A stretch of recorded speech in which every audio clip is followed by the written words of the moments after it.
Hello,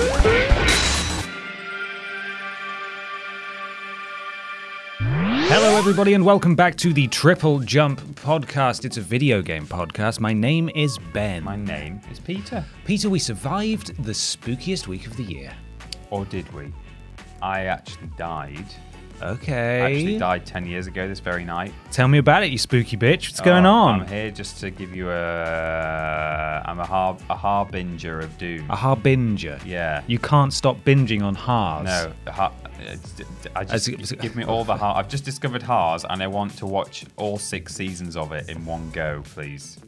What? Sorry, what was that? Hars. I want to watch all 6. I'm binging Hars. Oh, okay. I'm binge watching. I thought for a second that Hars might actually be a TV show that I wasn't. Anyway, this is a video game podcast. Yeah. We talk about video games and video game stuff. And hit TV show Hars. And the hit TV show Hars, which Peter actually had a starring role in, which is why he keeps name dropping it all the time. That's right. We got a sponsor, Peter.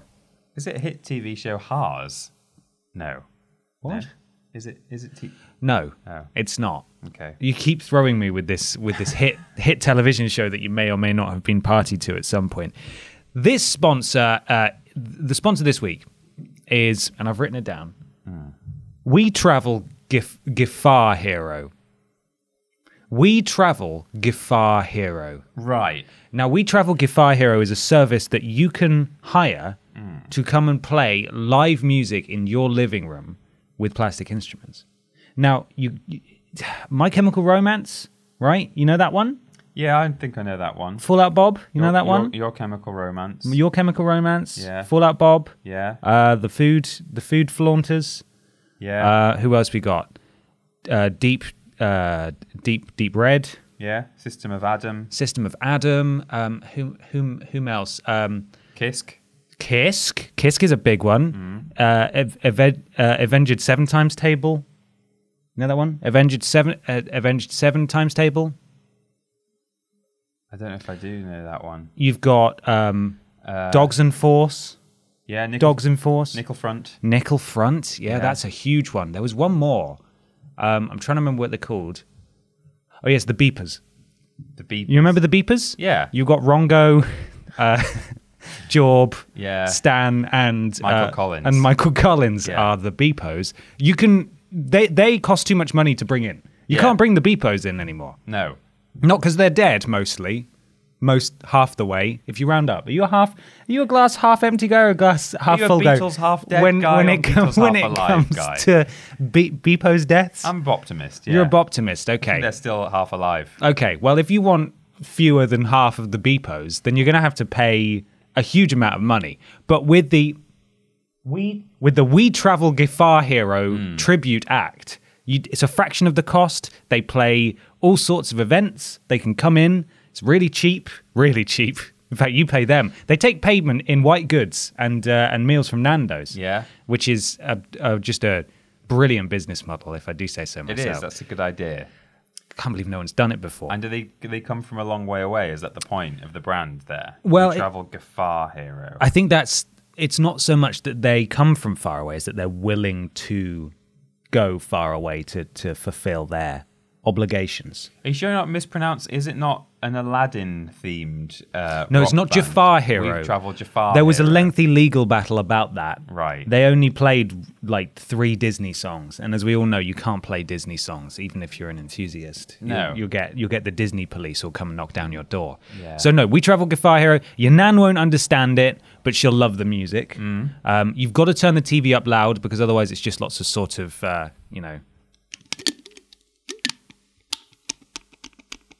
Oh, that's the sound of the guitar, the plastic guitars. That's their tools of the trade. Yeah. They're available right now for hire. You just need to go to wetravelguitarhero.com/events/tickets/information.php/live. Java applet :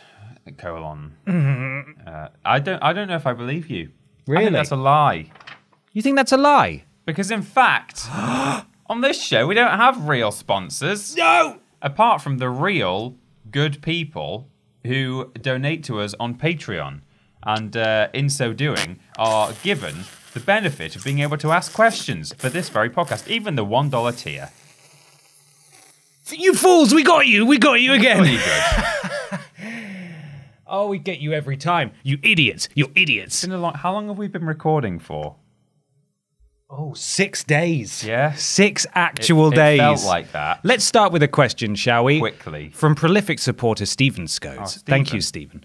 Hello, Ben and Peter. It was quite a rough start for WWE 2K20. It sure was. Yeah. And I've come to question if this game series should continue to be an annual release. What do you guys think? Should WWE stop releasing a game every single year and take a few breaks now and then? Or was this year's game just a product of a bad production year? Personally, I think it should take a break. Thanks for all the wonderful things, wonderful and amazing work you guys do. Thank you, Stephen. Well, thank you, Stephen, for all the wonderful and amazing support that you give us. Yeah, thanks, Stephen. Well, yeah, it was a rough start, wasn't it? We somewhat danced around this for a time because obviously Cultaholic are wrestler boys. Mm-hmm. They are our brothers or sisters in arms in this Mostly office. brothers. Mostly brothers. And, we didn't know if we might be treading on toes by publicly saying WWE have done a bad thing. Not that we'd ever censor our coverage. It's just, it's just not something we would traditionally cover anyway. Yeah, we wouldn't. It's almost more their remit than ours. And also, it's kind of like, if you don't have anything nice to say, then sometimes don't say anything at all. Right. But I think at this point, it can't be ignored. No. You say, we're not just going to censor our viewpoint entirely. I think, look, this is clearly a very, very broken game. What started out like, it's a bit glitchy, isn't it? Oh, the writing's a bit wink wonk. Do we need to talk about this now? Yeah, we do need to talk about this. It's a full-blown plop storm. I did, we covered it on Weird News last week, so we have talked about it before. But Stephen raises an interesting point in that as an annualized franchise, should they even release 2K21?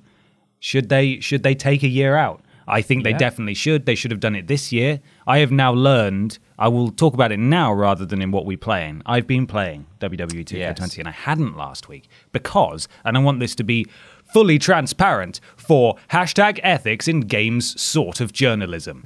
But as I've spoken about before, I used to write and make videos for Push Square. We know that one, which is a website we reference a lot because they do lots of great PlayStation news.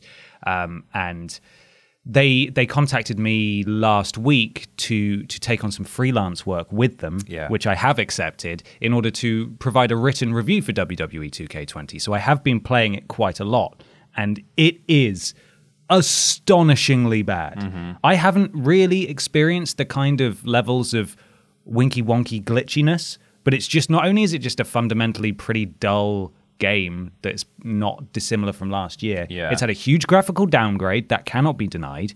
Various systems have just been changed up for no reason. They changed a load of buttons around. Don't know why. Have no idea why.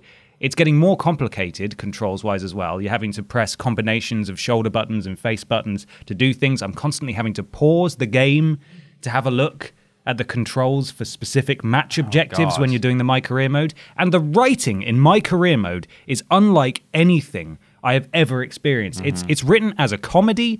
It absolutely just completely takes the piss out of the sort of, if for want of a better term, the prestige of pro wrestling. Mm-hmm. Like, it just mocks it. It just completely mocks what wrestling is the whole way through. Yeah, well, so one weird thing that I think you told me is that, or maybe Adam was saying that, like, a lot of the matches, you actually, so you have sort of objectives, and once you've completed them, like, sometimes you lose the match anyway because that's the storyline. Yeah. But that's weird because, you know, in a sense, you could argue that for the first time ever, you're playing as an actual, I don't know if there's a different word to distinguish, like, the in-universe, like, kayfabe character of the superstar versus the person who plays them in real life, whatever that word would be. But their shoot name. Yeah, well, you're playing as the real person who has a job working for WWE. Yeah. Which means that sometimes it will be part of your remit to lose a match because that's how these, you know, they write the stories and stuff. What, do they? It's still real to me. Hello? Yeah. Whereas in, I think, all the previous games, you've almost been playing like the actual in-universe character. So the only successful win state is to actually win a match, right? But that's the problem that I think the 2K series has had for a while now. Even with their first one a few years ago with the My Career mode, the wrestling was treated in game as a legitimate contest, which is, par for the course with wrestling because it's suspending your disbelief. It's like playing through Spider-Man. It's not, Spider-Man doesn't take a break every few minutes and go, hey, Peter Austin sat at home, I'm voice actor such and such. I hope you're enjoying my game. But while you're tasked with winning these matches, you're also managing T-shirt sales and social media hype and stuff. And it's like, hang on, is it meant to be? Are you treating this as real, or are you treating this as fake? Yeah. But this year it is more noticeable than ever. Not only because you have to lose matches, but when you start off in like these crappy little independent shows at the start of the game, you're saying like, right, you're wrestling such and such tonight and they're going to win. You're like, oh, what? But I want to win. But then when you get to WWE, it's like treated as if it's all real. And it makes, they just cannot, they cannot pick a lane between whether or not they're actually wrestlers and this is all real. Yeah. Or whether, hi, I'm Joe Johnson from Newcastle upon Tyne, and I want to be a pro wrestler. This is really exciting. Pleased to meet you, sir. Please don't hurt me too much in the match tonight. I'll try and make you look good. They can't pick what they want it to be. Oh, for God's and it's sake. such a weird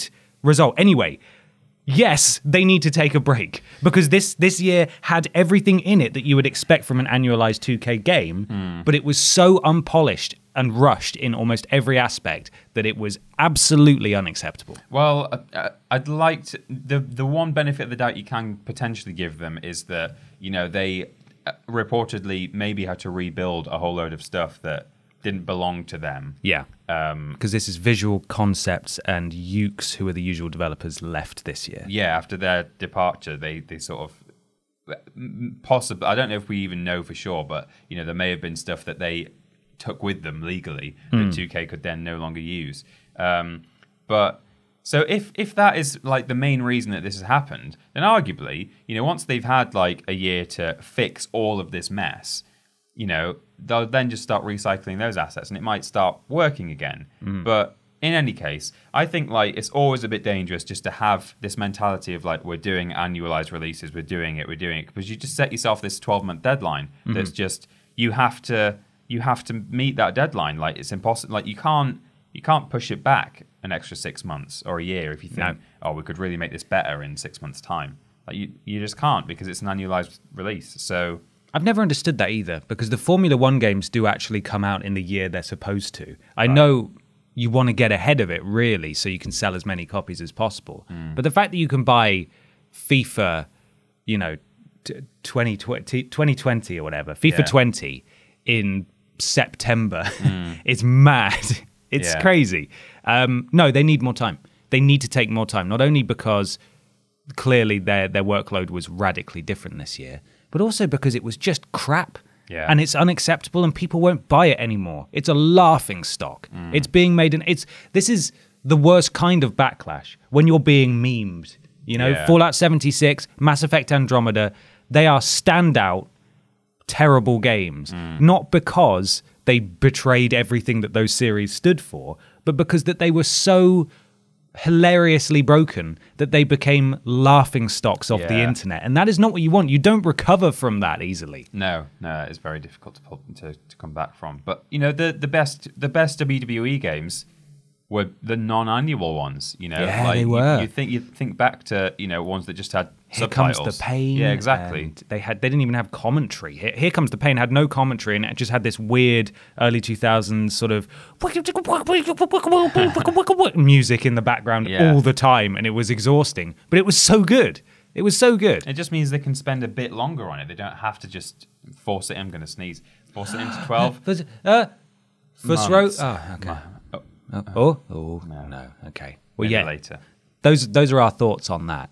I think they should just get more studios working on them. Yeah. Come out with different kinds of games. They've had I looked it up. They've had a WWE game released every single year for nearly 20 years now. Wow. But they haven't all been made by one studio. Yeah. They've been, they were different. They had games exclusive to different consoles. They had all sorts. And now Crush Hour, Judgment Day, shut your mouth. Here comes the pain. Just bring it. Just bring it. And then and then they sort of annualized it with SmackDown versus Raw. And then it was like WWE 13, sort of 12 and 13. And then 2K took it over. And it's been 2K ever since.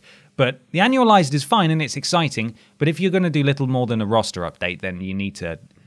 you just need to take more time. You need to take more time. I think we agree, Stephen. In conclusion, we agree. In conclusion.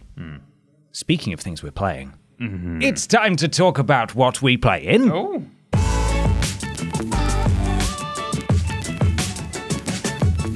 Peter, tell me what you playing.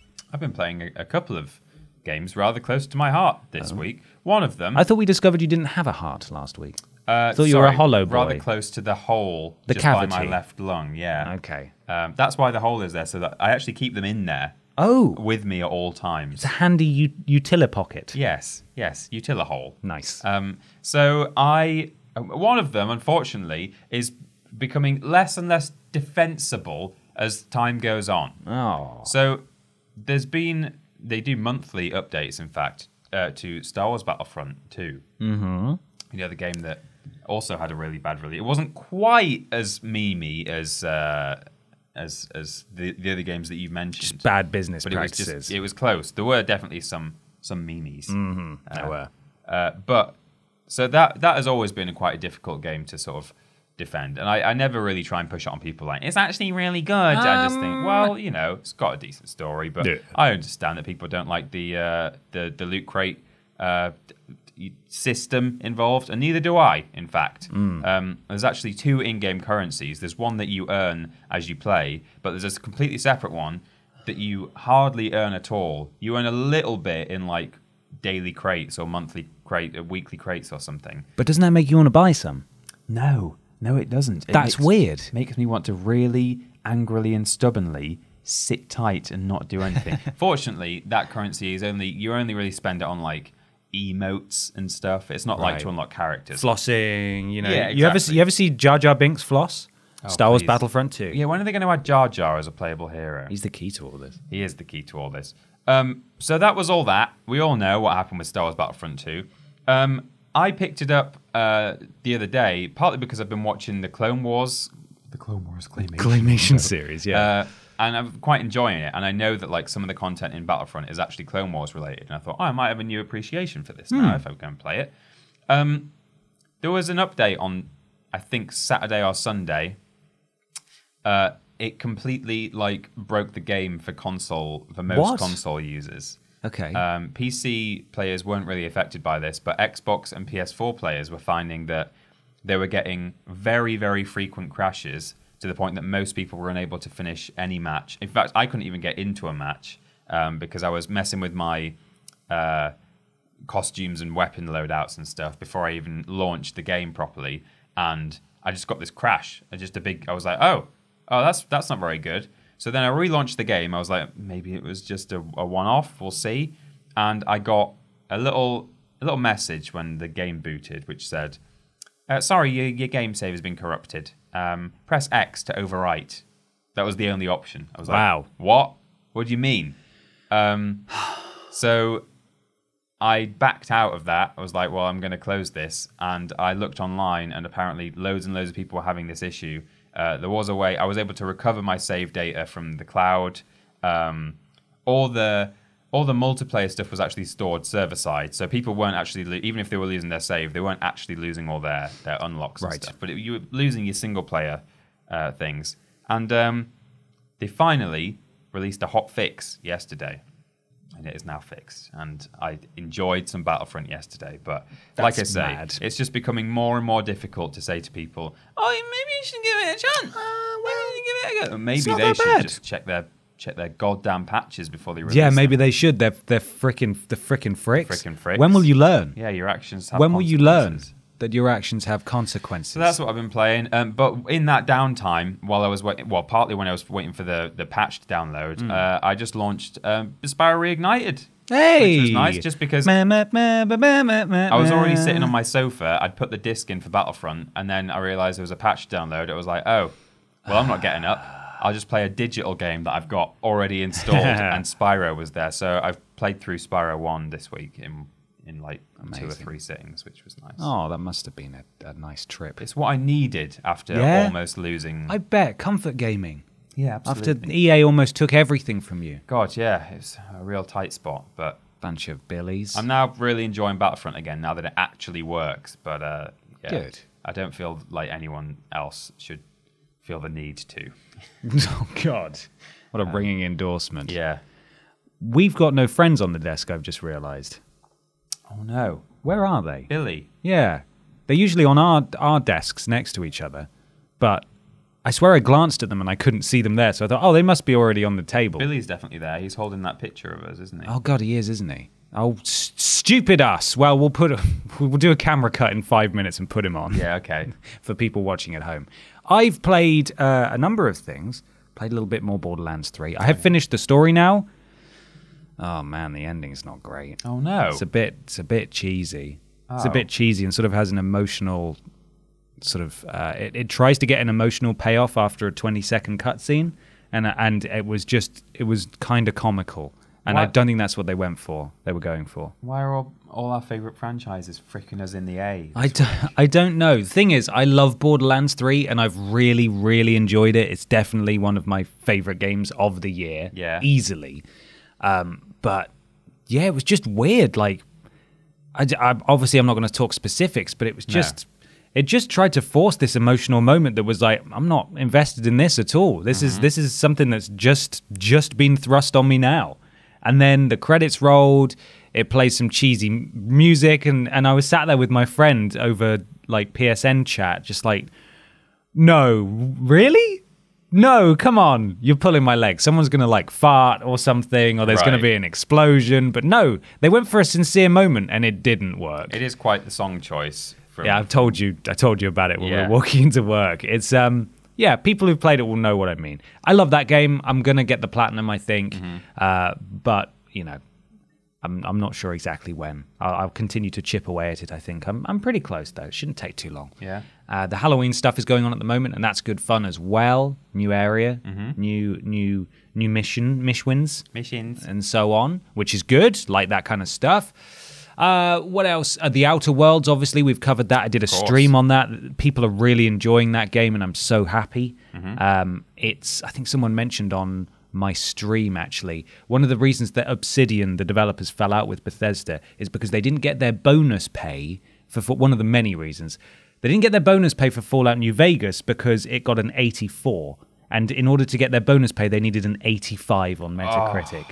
And it's that level of pettiness where the quality of their work is judged by Metacritic in terms of what they deserve to be paid. That's the ridiculous. Kind of messed up thing. The Outer Worlds has an 85 on Metacritic, which is brilliant. Yeah. It's a really good game. I still haven't had a chance to sit down and play it properly because I've been finishing off Borderlands, and now I'm playing WWE 2K20, which I hate so much.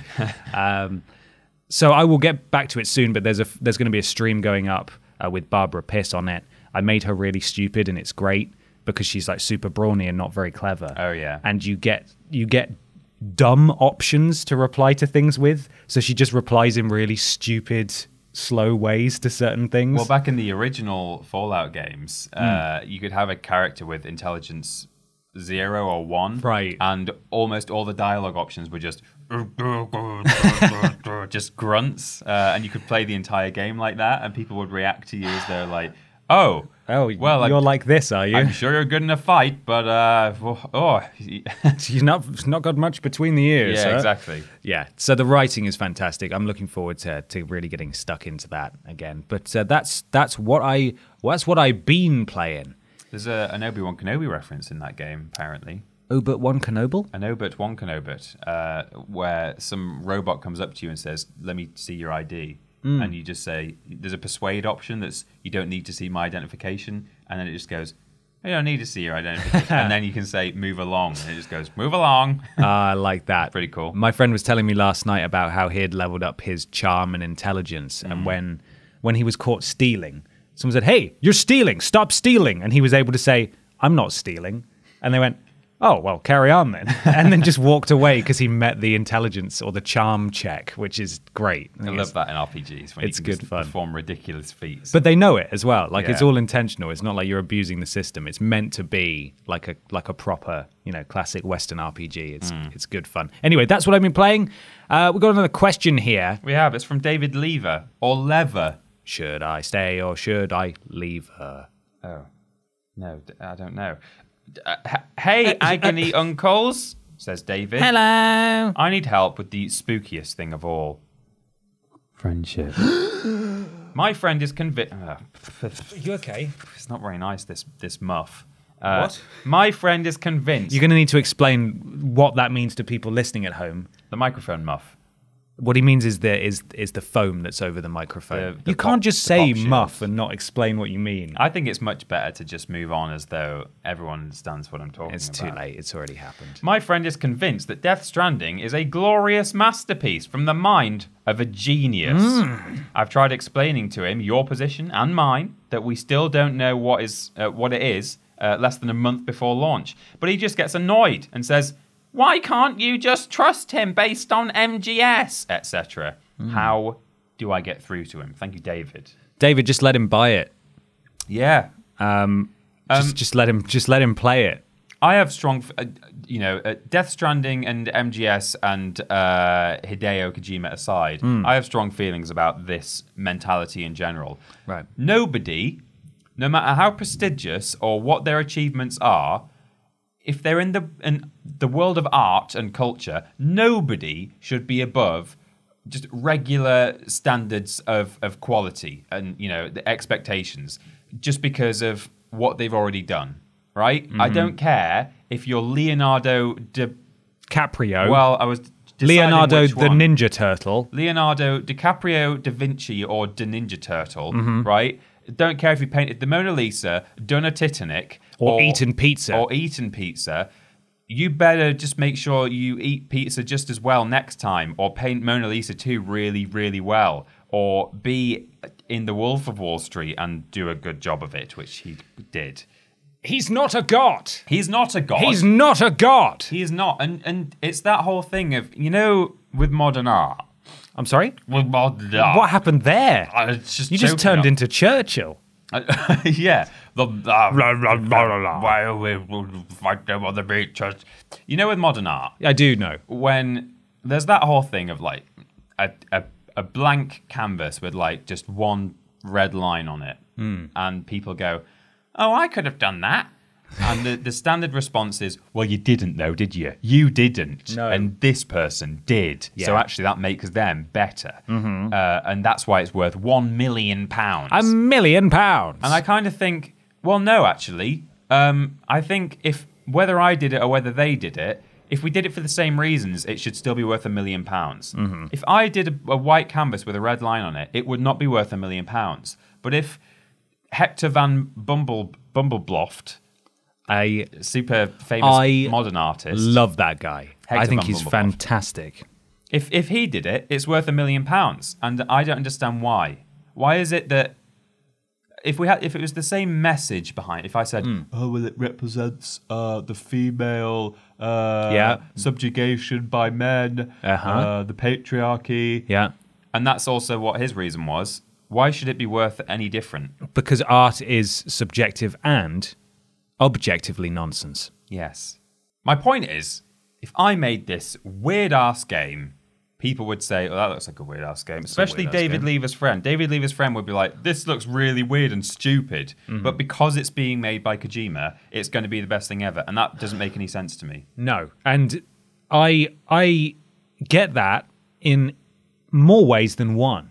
Because I'm a big mad French genius David Quaid fan. But I call him a mad French genius as sort of a lovable insult, because I know that he's terribly wink-wonk in many ways. And even his best games, Detroit Become Human being probably the best one, there's always elements that are just a bit cheesy, a little bit David Cage, like peak David Quaid. Yeah. I loved Beyond Two Souls. It was dreadful, but I loved it because it was so unlike anything else, and I'm just a big fan of those kinds of games. But you can be a supporter and a fan of someone, but you need to be able to take a step back and say, I really enjoyed it, but But I understand why people are apprehensive. Well, I'm really excited, but I understand why people aren't. Yeah, I don't even think there's anything wrong with calling someone a genius for something they have done. But that shouldn't just mean that, they can then do no wrong. I think it's fine to say Kojima's done some great stuff, because he has. Like MGS1 in particular is just, one of the best games in that era.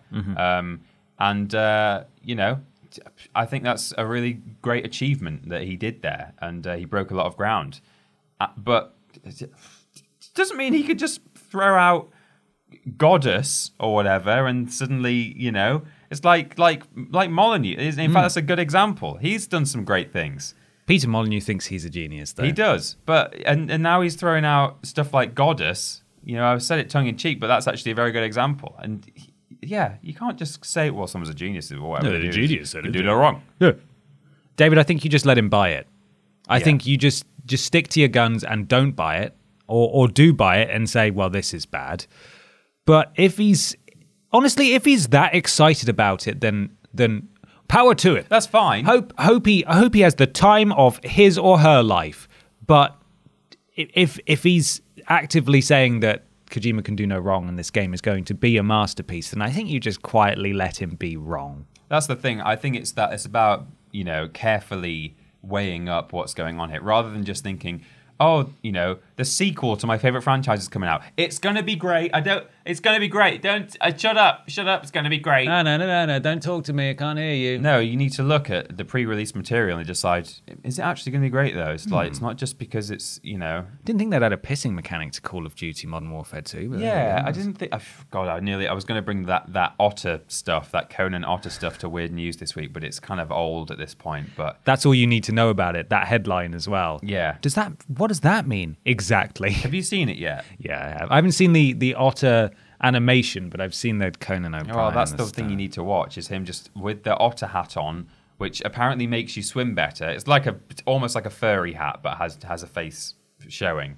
And he just sort of tosses off his own chest as he floats on his back down a river. I don't understand this game. I also don't really like Conan O'Brien for some reason. Well, there we go. So it's just getting worse and worse. This is your dream game. We are going to get it, and we will be playing it on stream and stuff, so you can see how we find it. Oh, yeah, big time. I publicly vowed never to touch it.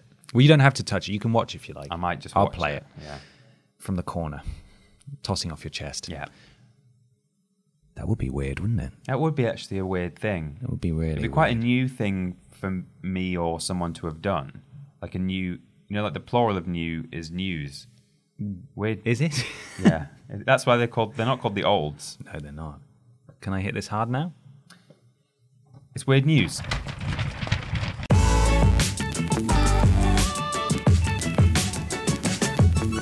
Weird news time now. Peter, I understand that you're going to freak my brain with your strange abilities, with your mind powers. With your weird mind powers. Do you understand that? I do understand that. I am. Okay. I've got a weird news here. Hit me. Don't hit me. Metaphorically hit me. From the BBC.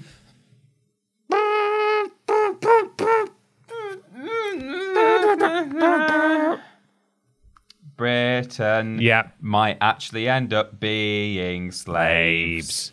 Gamer buys Fallout 76 add-on domain to criticize Bethesda. Excellent. You must have heard of this. I have seen this. This is by Tom Gherkin. Oh, great name. Not Gherkin, but Gherkin. Oh, okay.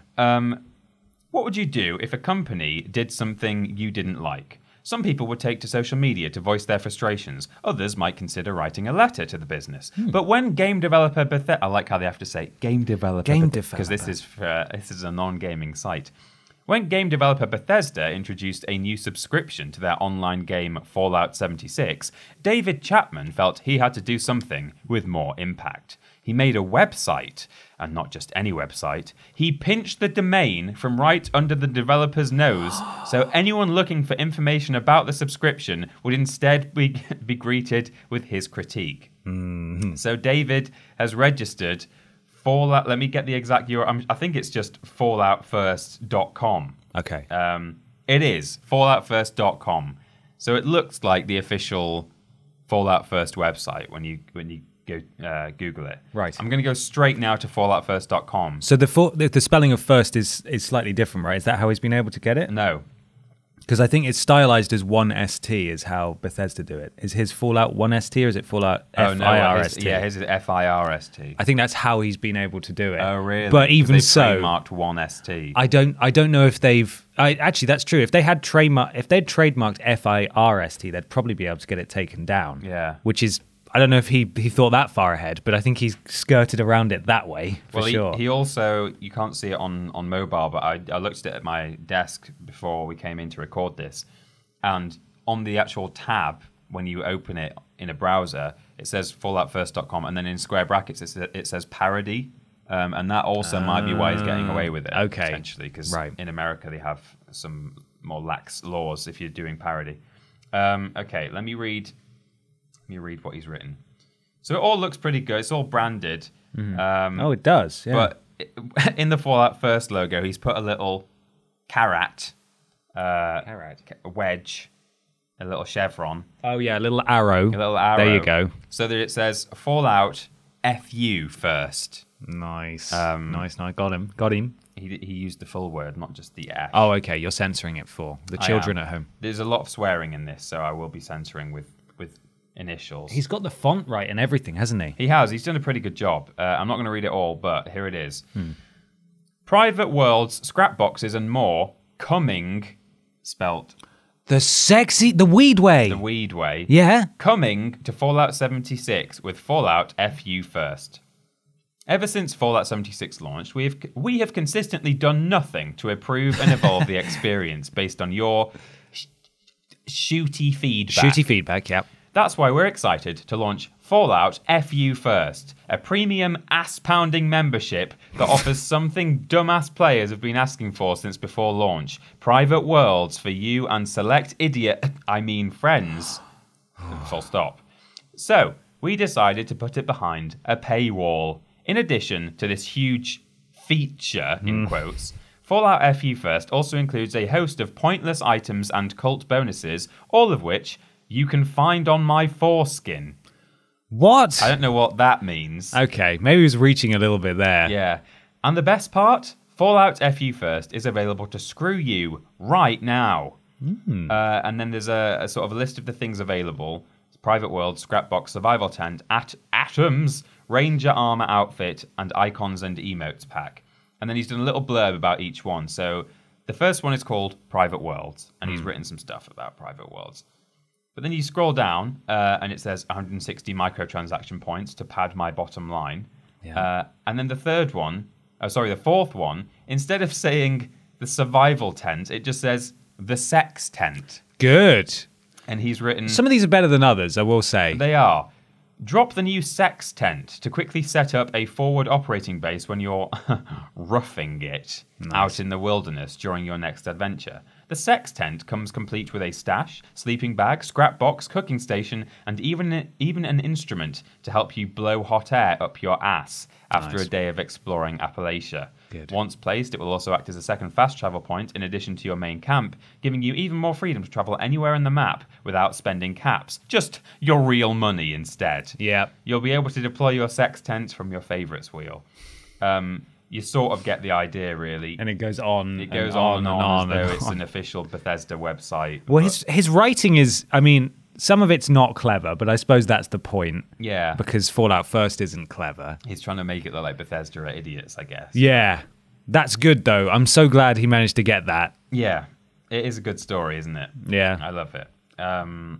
So that's a bit of a weird news there for you. It'd be really nice if we could just stop talking about Fallout 76 for a week, wouldn't it? It would. If we could just go 5 minutes without mentioning it again at all. Anyway, Ben, what's your weird news? Class warfare has come to Fallout 76. Oh, okay, right. I understand. Whoops. This is from PC Gamer and it's from Fraser Brown. Oh, thanks, Fraser. Fallout First members are the new 1%. That's what it says. Like the vaults themselves, Fallout 76 has become a curious social experiment. Since launch, the initially egalitarian West Virginian wasteland has slowly been splitting its community with microtransactions and premium conveniences, which reached their zenith last week with the launch of Fallout First, a premium membership subscription. Now, some players seem to be gearing up for a class war. For a class war. For a class war? A really class war. For a class. A top quality war. Just taking a deep breath here. Fallout First players are being targeted in adventure mode, claims a player on Reddit. The Fallout First icon and fancy gear makes them stand out, apparently encouraging other players to grief them. While some seem to think Fallout First players are fair game, others see it as a harassment of innocent players over Bethesda's business decisions. So, immediately, that's fantastic. It is. Because people are seeing them walk past in basically a nice coat and saying, "Get him! Yeah. He's different." Yeah, you're not from around here, are ya? You think you're better than me?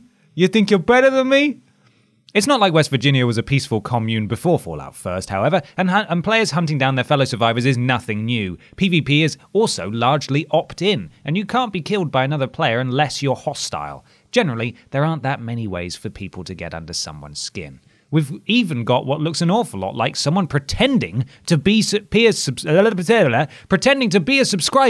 riling people up on the other side. We need to assemble and build gated communities for ourselves, reads potato_seductions call to arms on Reddit. Piss poor 76ers are targeting us. The day before, however, they were calling the game a cash grab. So this is clearly a double agent. So much intrigue. I doubt we're going to see a bloody uprising of disenfranchised players, but there's undeniably a lot of frustrated players looking to vent. Lots of games have players split into subscribers and free players and don't get criticised for splitting the community. But in most cases, they either launched that way or were originally exclusively subscription-based. In Fallout 76, the subscription came out of the blue. Every time a utility item was added to the cash shop, there was a great deal of grumbling. So the reaction to a $100 per year subscription hasn't been a surprise. It's extortionate, isn't it? You can get, actual online services on PS4 and Xbox are like $40 for the whole year, or 40 quid. And you have to pay $100 for one game to be online. I'm so enamored by the idea that this is just furthered the weird, as they described, social experiment that Fallout 76 has become, where premium players will just isolate themselves from quote-unquote free players. They're not free players. They paid to buy the game. Yeah. Everybody paid to buy the game. But now there's an extra layer where you can feel especially important. Well, this is the thing. So I was saying, we were talking about this the other day in the office, and I love the fact that this is the first, if not the first, certainly the first thing that's happened in a while where an interesting kind of organic thing has emerged amongst the community within the game. The people have started to band together as like one versus the other, and that could be an interesting thing that happens in an online multiplayer game, except it's class warfare. And it's come at the result of the ugliest thing It's the ugliest thing, and it's also come because of horrible business practices. Yeah. It's not like a game that was pitched from the start as like, we're going to randomly assign roles and see what happens. It will create an interesting dynamic. It's like, no, here is our diarrhea game, and here is our diarrhea business practice 1 year later. Let's see what happens. Oh, they're all mad at us. That's strange. There's nothing for Bethesda to celebrate in the fact that has happened. Whereas in a different world, that could be a really interesting, outcome of a social experiment style game. But people might be studying this in classes in years to come. Yeah, it's interesting, but for the wrong reasons. Absolutely. It's like that plague that happened in Warcraft and is now actually studied by like World of Warcraft. Had immunologists. Had a plague that spread and just ravaged the NPC population, which is really funny. Axic Modern. We don't know that one. We think you're a newbie. Oh, thank you, Axic Modern, if we're pronouncing that correctly, for your support on Patreon.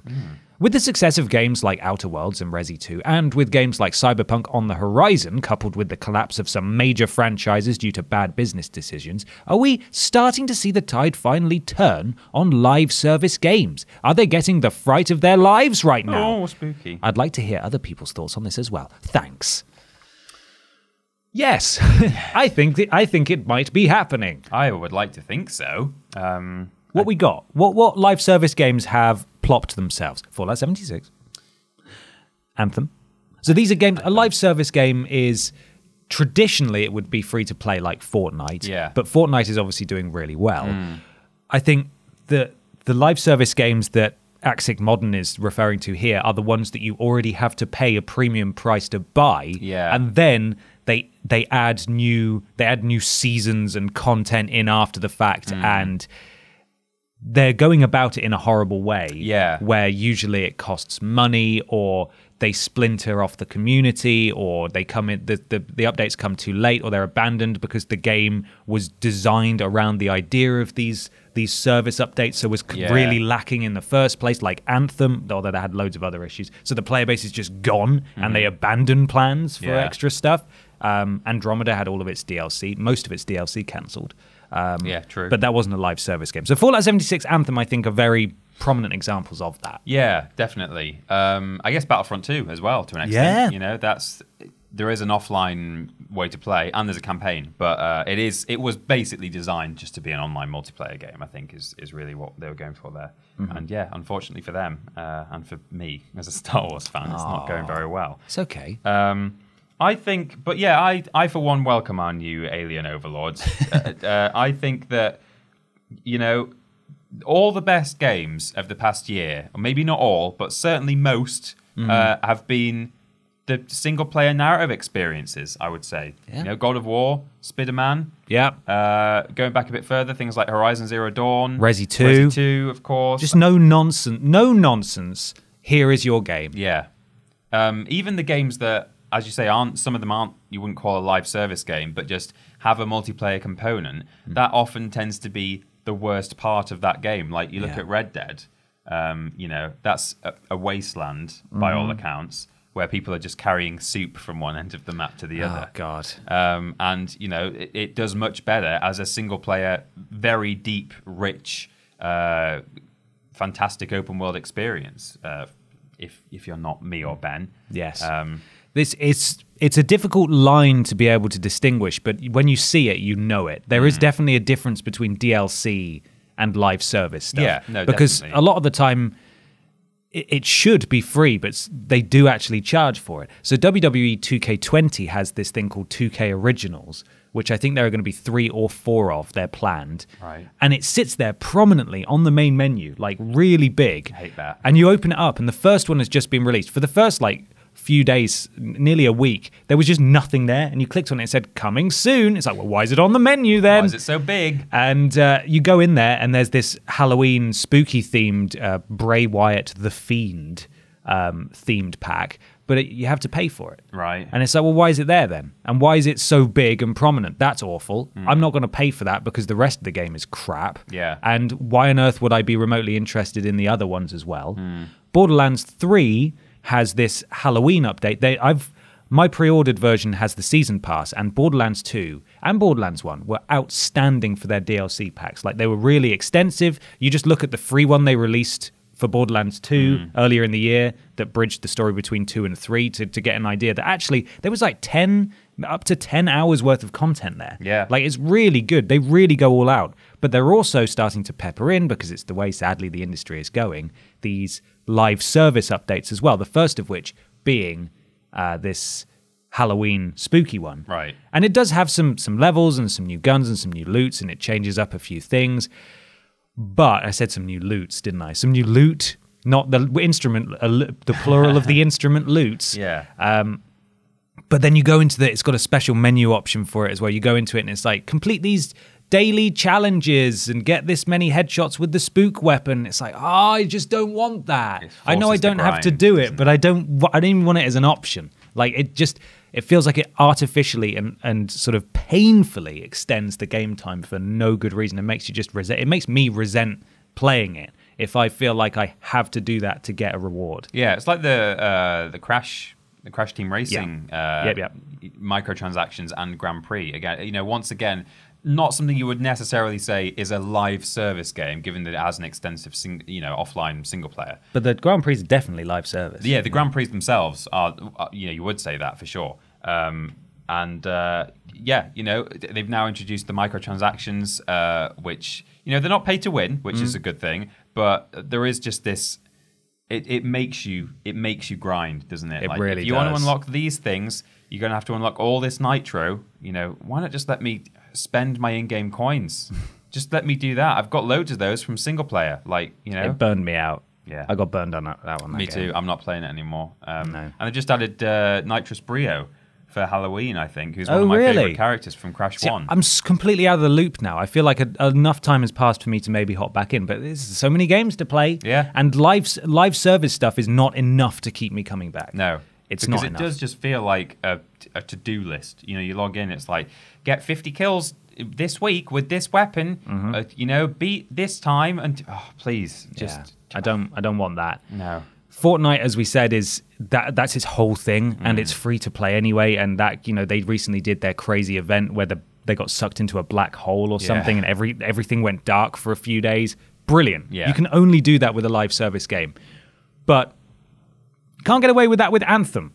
No. You can't take that game down for a few days. You can't have some world-shattering event where the entire map changes because people have paid for it. Yeah. Stop. You can't force that stuff in there. It's either free-to-play or it isn't. And developers and publishers seem to be struggling to find the balance.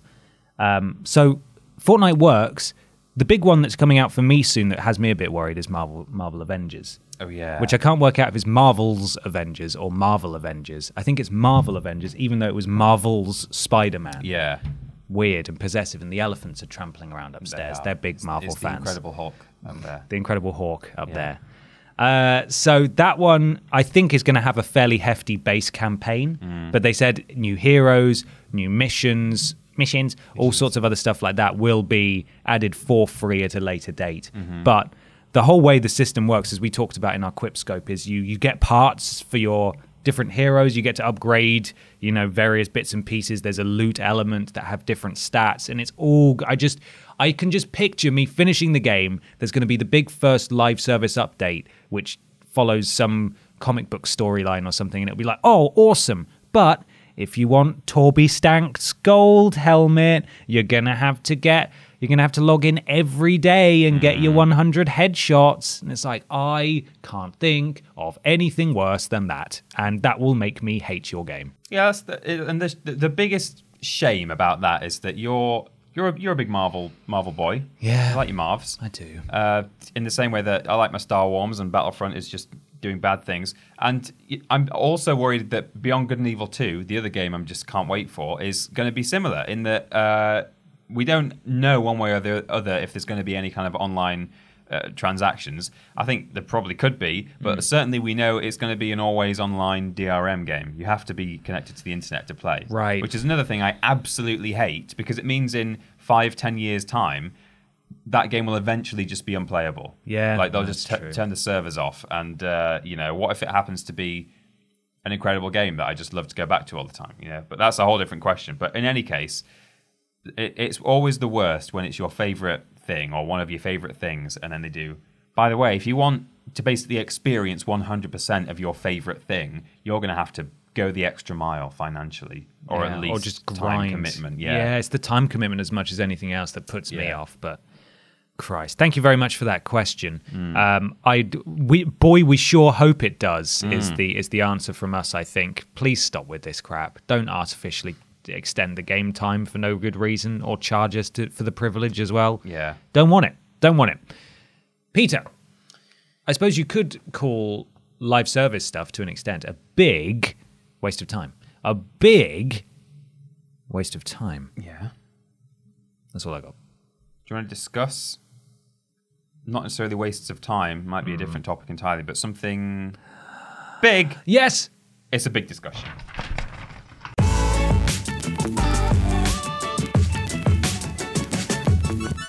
Big discussion time. We definitely could have talked about live service games, but that's not how we do here sometimes. Triple Jump's a bit wacky for me, Peter. Yeah, maybe we should have inverted it. Maybe that should have been the big discussion. What's that? The previous question that we just talked about. That felt like a meaty. It felt like a meaty chat, didn't it? But I thought, let's go out on something nice. Yeah, okay. Let's have a fun one, shall we? This is from Mark Reitzmer. Reitzmer. And Mark to us with this question, doesn't he, Peter? He does, yeah. It says, you know how you said you want to go out on a nice one? Yeah. If you could damn one of your many nemeses to hell, where they would be forced to play one video game over and over for all eternity, what would that video game be? Also, you don't have to include this if you don't want to. What? That's what it says in brackets. What? Also, you don't have to include this if you don't want to. I like to think there was no bad blood. I'm wondering if you were able to hang out with the What Culture gang at EGX. Love the content. Keep it up. Thank you, Mark. Those are two very different questions. So should we quickly do hell first? Or do you want Which one? What culture? Or... Oh. No, we did. We were there. We can address that now. It's not. Let's do what culture first. There's absolutely no. I mean, there's such implied drama and nonsense when you work on the internet. We've said it before, and we've said it 1,000 times before. Mm-hmm. We have absolutely no issue whatsoever with the fantastically talented and wonderful boys and girls who work at What Culture. We love them. We met the girls. It was only boys when we were there. Yeah, there's actually girls there now, which is about time. But with our windows for meeting each other were very short because they were arriving on the day we were leaving. But we bumped into them. We had a lovely catch up and chat, and then we went on our merry way. So yes, we did see them. There's no bad blood. There's no bad blood. I don't really know where. I guess there's a bit of confusion because people know that we had, as we've said before, and we're not going to dwell on it, but we had issues with the management when we were there. Yes. And I think people just sort of they conflate that in their head with Ben and Peter don't like What Culture or anyone there or anything that happened there. Nope. That's not it at all. Someone's phoning me. Is it What Culture? It might be. Might be our old boss. Oh, it's an 0800 number. That's going straight to voicemail. Exciting. Yeah, no drama whatsoever. It was lovely to see them, and it's Peter and I were obviously heavily involved in the gaming channel when we were there, and I'm sure I speak for both of us when I say it's so amazing to see how brilliantly they've all done with it, and the incredible things that they're doing. I just wish that we could have done that kind of stuff when we were there. Really, it's nice to see that they've got the creative freedom to do for sure things that they want to do, and even outside of that, on the other channels, I know that Rich, for example, who does gaming, but also he does Doctor Who, a lot of Doctor Who content on the main channel, and he wanted to do more of that before we left, and now after we've left, he seemingly is allowed to do a lot more of that. So just things like that. It just took a huge exit of people, of disgruntled employees potentially for the management to wake up and think, maybe we should actually let our employees do stuff because oh my god, they're talented and have thoughts and stuff. That's and certainly emotions. our opinion of it. We're not speaking on behalf. No, we're not speaking for them at Jules all. Or Rich or anyone else. That is our grievance with What Culture, the company. Yeah. They're fantastic people. It was lovely to see them, and may they continue to do great things. We would have had a drink with them if we'd had time. Yes, definitely. But we didn't have time. Definitely. Okay, we cleared that up. Everybody straight on that now? Yeah. Stop implying drama. There's none there. There is no drama. We want everyone to know that. Yes. Let's talk about damning people to hell. Yeah, let's do that. My old boss, I would send... He's my nemesis. I would send him to... No, I wouldn't. No, not him. I would send... do we have to name a nemesis? No, I thought that's what you would... I didn't realize you meant the What Culture boss then when you said... I thought you were going to give us some anecdote from when you worked boss at the service W.H. station. Smith. Yeah, no. I did work for a guy that I did call Hitler once. To his face? Yeah, to his face. Oh, yeah? Was it Hitler? It might have been. Oh, my God. They caught that guy. You worked in Argentina. I hope they caught that guy. I hope they caught that guy. I hope he didn't escape to the base on the far side of the moon. That's where he is. Yeah. A la Wolfenstein. So we're not naming a nemesis, are we? I didn't come into this with a nemesis in mind. No, me neither. Okay. So this is a game that they're forced to play over and over for all of eternity. Yeah. I think. Have you got one? I couldn't really think of a specific one because, like, the obvious answer would be just the most inane, repetitive, tedious, probably, like, horrible, tinny sounding, screechy game. Mm-hmm. I don't even know what that would be. Maybe... Bubsy. Joust. Bubsy, yeah? Bubsy 3D. I don't know why I've got such a problem with Joust. Joust? I don't like the sound effects in Joust, but Joust. It plays okay. Yeah, something like Bubsy, I guess. But that almost feels like it's got too much going for it. There must be games out there that are just Interesting. So you're going for nothing straight up games. actual torture, because that I feel like Bubsy or worse would be the kind of thing that I would designate for all of eternity for someone who wronged me in sort of like a murdery way, like the person who killed my parents. You know, Right. That's what they would have to play forever. I want them to derive no joy from it. Well, I was just thinking of the worst thing possible. Yeah. Okay. Well, I've gone a slightly different route. Okay. So my nemesis, who is a big old Wilson, not a fan of them at all, I would make them forever play Tom Clancy's Ghost Recon Breakpoint. Oh. Forever. You're talking about repetitive, you're talking about dull. Yeah. This has just come out. It's scored sort of roughly in the mid-50s on Metacritic, and it's buggy, and it's crap, and it's repetitive, and you just like do the same. Wildlands. It's worse than Wildlands, Yeah, I hated basically. Wildlands. I've got some reviews from users on Metacritic, which are always enlightening. So I'll read a couple here. This game is bad. There is no way around it. I was a big fan of Wildlands, and for me it feels like Breakpoint is a step backwards in every possible way. Don't buy this, you'll regret it. Game is broken, full of bugs, and unplayable. A piece of master trash. The game is online only, and I cannot get a refund from Uplay when I cannot play it at all. Not just a disappointment. This is a disgusting raid on our wallets.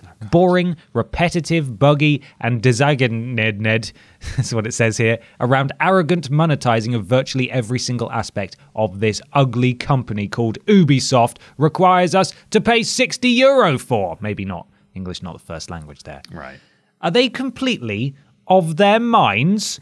Do not buy this crap. Don't let them fool us. Don't let them fool us. Don't let them fool us. So this is what I would have someone play forever. Just this, the archetypical open world Ubisoft experience forever. Oh my God. You have to live in that forever. Have fun. I just feel like there's at least more content that, I mean, barely, but there's more content there than, Bubsy. Oh, or no, for Barbie sure. Race and Ride. It's just, I feel like those are actual torture games. This is Yeah. one that would slowly drive someone mad over years and years and years of rather having than to play it. within 6 hours. Yeah. You want to play Barbie Race and Ride for an hour? Good luck. It nearly killed us. Yeah, Jesus. I don't know. It's such a broad question. So many options. So many ways to make people feel horrible in hell. So it was almost a very difficult question to answer, but a good one. Yeah. Mark. Thanks, Mark. Thanks, Mark. So you've got nothing else. No, not really. Just You just want them to play the horror game. just a really, really tedious, horrible. Maybe maybe like a mobile game. Okay. That is free to play but has like 24-hour cooldowns. Oh, on, no. Like Dungeon Keeper 2 or mobile or whatever it was. So called. they've got 3. to just wait. But they have no money. Yeah, they're in hell and they have to just sit. I think they get a £5 iTunes gift card. Just Right. one £5 iTunes gift for card eternity. for eternity. God, you would just They would either spend it immediately or never. Yeah, that's right. God, eternity's scary, isn't it? It is really scary. I don't like this question, Mark. No. Why did you do this to us? What if this is actually what hell is? Like, we don't know. I mean, it feels like hell. Yeah, but I don't mean us here now. Oh, okay, I sorry. mean, this notion of, no one truly knows the nature of the universe. We might all just be in a jar on a shelf, and maybe the scientist listening in has heard this notion of hell and thought, oh, That's fun. might be interesting to see how they cope with that. I'll do that. I'll make a hell. So when we die, we might actually just get injected into the Pong room. Just Pong forever and ever and ever. Oh, no, I don't want that. I don't want that. I don't like that. Okay. I don't like that at all. Peter? Yeah. If people wanted to get in touch with us about all the things we've spoken about today, how would they do that and where would they go? In so many ways. We're available on social media for chit chats at facebook.com and twitter.com/Team TripleJump. Our Facebook is run by Luke Eldon, who's just kicking actual arse over there. Kicking some ass over there. Kicking it really hard. YouTube and Twitch are where our videos and content go out. And there's a comment section there, or a chat room, which is where people could also get in touch with us. Right, okay, gotcha. They're both Team Triple Jump as well, respectively. If you're watching the video version of the podcast, you can get an audio version at play.acast.com/s/Triple Jump. This podcast is sponsored by the patrons at Patreon. Patreon.com/Team Triple Jump. One of the rewards, do you like all these links? One of the rewards from Patreon is that there's a special room in our Discord for patrons only. Whoa. And that Discord is at bit.ly/Team Triple Jump. And the mod there is Jack Bradshaw. I should also give a little shout out to Lobrovich and Cecil Prumps, who are our mods on Twitch and YouTube when we're streaming. 100%. And we've got a website, triplej.mup. And we've got a shop there and things and crap. Delightful.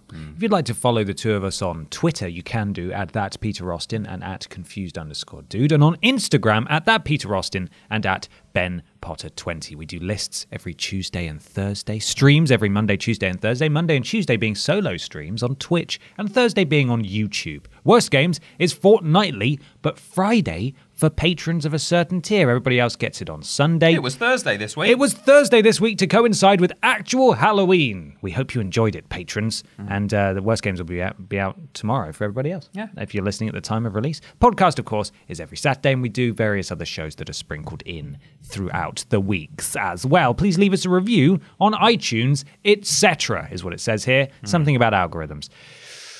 We did a spooky Worst Games. That's out. You can watch that if you're a patron. There were 2 Halloween lists this week. 2 spooky Worst Games. Last 2 episodes. Well, yeah, they were. Yeah. There were 2 spooky lists this week. 2 spooky, 2 spooky for me. One of which was 13 spookiest moments from games. That went out on Thursday. And we did a big list this week. Every playable Resident Evil character ranked from worst to best. Please go and watch that. It's incredible. It's a good one. Finally, some of you have already heard this, but we will be opening up the office address in November at a time yet to be decided for a period of time yet to be decided, where we will be accepting postal submissions for Worst Games and anything else that you might want to send us. Sort of a throwback to last year. Tat. Tat. We're mostly hoping for Worst Games ever submissions because we're running dry finally. We weren't able to bring every single of the 300 300 games sadly, we had. We weren't last year. But we'll also accept actual tat as well. We will. Shelf stuff, clothing stuff, anything. There will be a deadline on that, as Ben says, and after that window, anything received will not be opened on camera. It's basically just something to... What's the opposite of it? Incentivize.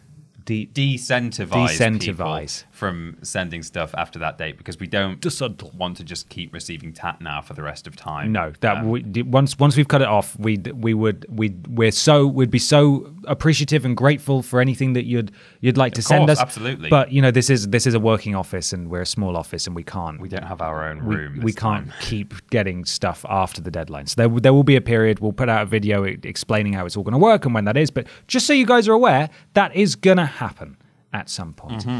We close now with a final word from our sponsor, which I believe I've deleted the email with my notes on it, was called Here, Far, Wherever You Are, Guitar Hero. Yeah, that was it. And they will come to your house and play bad renditions of the Beepos songs. Good renditions of the bad Beepos songs, actually, because they're cheaper.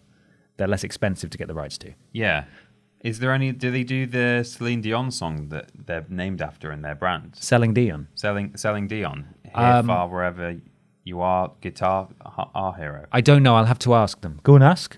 They've got a website. We listed it at the beginning. www./thethong.mp4 / Titanic 3. Titanic 3. Adrian's Revenge. Adrian's Revenge. Cruise control _ big old music man, the sequel .jpeg.biz. So you can go there for more information. Thank you very much for sponsoring. That was real. Have a great weekend, and we will see you again next time. We will. Bye. Don't play with fireworks if you live in the England, Scotland, Ireland, or Wales. Stop it. Is that this weekend?